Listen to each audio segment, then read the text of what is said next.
শকুনি। তিনি হলেন মহাকাব্য মহাভারতের অন্যতম প্রধান চরিত্র। বন্ধুরা, আজকে আমরা মহাকাব্য মহাভারতের অন্যতম প্রধান চরিত্র শকুনির জীবন কাহিনী নিয়ে আলোচনা করব। তার আগে বন্ধুরা, আপনাদের কাছে একটি ছোট্ট রিকোয়েস্ট, ভিডিওটিকে একটি লাইক করে দিন আর ভিডিওটি না টেনে সম্পূর্ণই দেখুন, না হলে অনেক অজানা তথ্য আপনারা মিস করবেন। প্রথম দিকে তিনি ছিলেন গান্ধার রাজ্যের যুবরাজ। পরবর্তীতে শকুনি তার পিতা রাজা সুবলের মৃত্যুতে গান্ধার রাজ্যের রাজা হন। তিনি হলেন হস্তিনাপুরের রাজা ধৃতরাষ্ট্রের রাজমহিষী গান্ধারীর বড় ভাই এবং কৌরবদের মামা।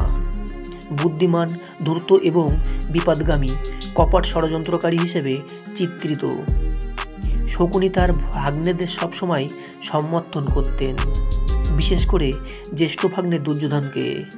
মামা শকুনির সাথে মিলে দুর্যোধন তার কাকাতো ভাই পাণ্ডবদের বিরুদ্ধে সকল ষড়যন্ত্র রচনা করত।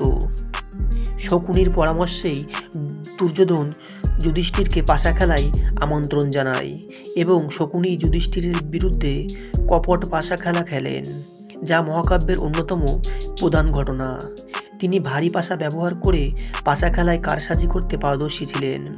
ফলে পাশা খেলায় পরাজিত হয়ে যুধিষ্ঠির সহ অন্য পাণ্ডবগণ কুরু রাজসভায় চরমভাবে অপমানিত।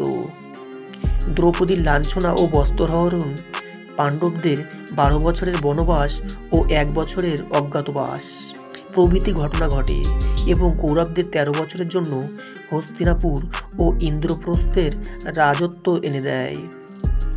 কুরুক্ষেত্রের যুদ্ধের সময় সপ্তদশ দিনে সর্বকনিষ্ঠ পাণ্ডব সহদেবের সাথে তলোয়ার যুদ্ধে শকুনি নিহত হন। গান্ধার রাজ সুবলের জ্যেষ্ঠ পুত্র ও গান্ধারীর জ্যেষ্ঠ ভ্রাতা। তিনি মহাভারতের প্রধান খলনায়ক।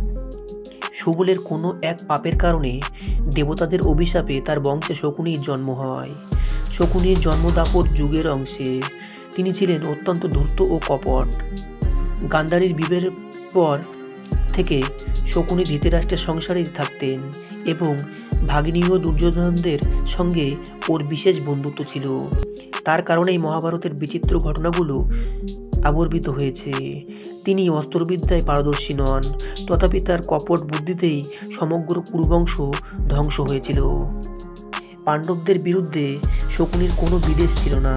শকুনির প্রধান শত্রুতা ছিল ভীষ্ম পিতামহের বিরুদ্ধে।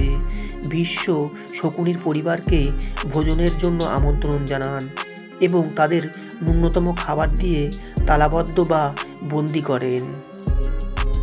গান্ধারী ধৃতরাষ্ট্রকে বিশ্বাসঘাতক বলে বিয়ে করার সময় রাজা সুবল মিথ্যা রাশিফল দিয়েছেন।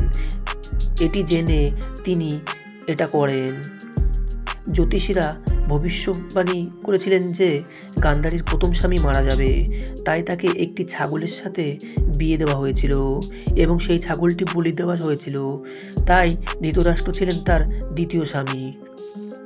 যখন সমস্ত পরিবারকে ন্যূনতম পরিমাণে খাবারের সাথে একটি ঘরের মধ্যে বন্দি করা হয়েছিল, তখন রাজা সুবল সিদ্ধান্ত নেন যে ভীষ্মের এই আচরণের জন্য ভীষ্ম এবং কুরু পরিবারের বিরুদ্ধে প্রতিশোধ নেওয়ার জন্য তার পরিবারের একজন সদস্যকে যে কোনো মূল্যে বাঁচতেই হবে। তাই শকুনি, সবচেয়ে ছোট এবং চতুর পুত্র বেছে নেওয়ার জন্য অন্য সকলকে খাবার দিয়ে তাকেই বেছে নেওয়া হয়েছিল। রাজা সুবল শেষ নিঃশ্বাসে শকুনির পায়ে ছুরিকাঘাত করে এবং তাকে ব্যথা মনে রাখতে এবং কুরু পরিবারের বিরুদ্ধে প্রতিশোধের কথা স্মরণ করতে বলে। সে শকুনিকে তার উরুর হাড় দেখিয়ে পাশা বের করতে বলে। শকুনি ছিলেন একজন অত্যন্ত চতুর ব্যক্তিত্ব এবং একজন মায়াবাদী। তার একটি আশ্চর্য প্রতিভা ছিল। তিনি যে কোনো সময় পাশা খেলার সময় পাশাকে তার মন অনুযায়ী চালনা করতে পারতেন। যুধিষ্ঠির শকুনির সাথে পাশা খেলায় দুর্যোধনের কাছে সবকিছু হারিয়েছিলেন। এটাই হয়ে ওঠে কুরুক্ষেত্র যুদ্ধের প্রধান কারণ। শকুনির শুধু 100 জন ভগ্নিপুত্রই ছিল না, তিনি ছিলেন রাজা সুবলের 100তম পুত্র। তাই তাকে সৌবালা নামও দেওয়া হয়েছিল। তিনি তার সমস্ত ভাইদের মধ্যে সবচেয়ে চতুর ছিলেন এবং তাই পরিবারের সকলেই অনাহারে মারা গেলে প্রতিশোধ নেওয়ার জন্য তাকে বেঁচে থাকার জন্য বেছে নেওয়া হয়েছিল। শকুনির পুত্র উলুক শকুনিকে গান্ধারে ফিরে শান্তি ও সম্প্রীতির সাথে বসবাস করতে অনুরোধ করেন। তবুও শকুনি তার পিতার কাছে দেওয়া প্রতিশ্রুতির কথা মনে করেন আর যে কোনো মূল্যে ভীষ্ম ও কুরু পরিবারকে ধ্বংস করার প্রতিজ্ঞা করেন। এই জন্যই সে তার পুত্রের দেওয়া প্রস্তাব অস্বীকার করেন। বেঁচে থাকার জন্য বেছে নেওয়া হয়েছিল। দুর্যোধনকে তিনি নানান কুবুদ্ধি দিতেন। কালকূট বিষ প্রয়োগ করে ভীমকে হত্যা, যতুগৃহে কুন্তিসহ পাণ্ডবদের পুড়িয়ে মারা ইত্যাদি ষড়যন্ত্রে শকুনির সক্রিয় ভূমিকা ছিল। দুধক্রিয়ায় তিনি ছিলেন সিদ্ধহস্ত। যুধিষ্ঠির দুধপ্রিয় হলেও ক্রীড়াপটু ছিলেন না, তাই তাকে পণদূতে আমন্ত্রণ করে সর্বশান্ত করার পরামর্শটা তিনি দুর্যোধনকে দিয়েছিলেন। যুধিষ্ঠির খেলতে এলে কৌরবদের পক্ষ হয়ে দুইবার তিনিই খেলেন।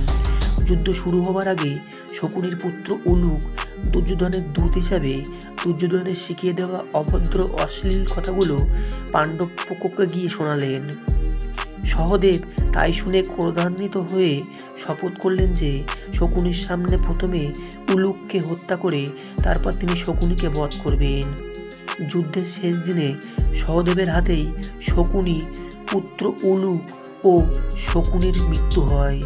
মহাভারতের যুদ্ধের 18তম দিনে সহদেব শকুনিকে বধ করেন।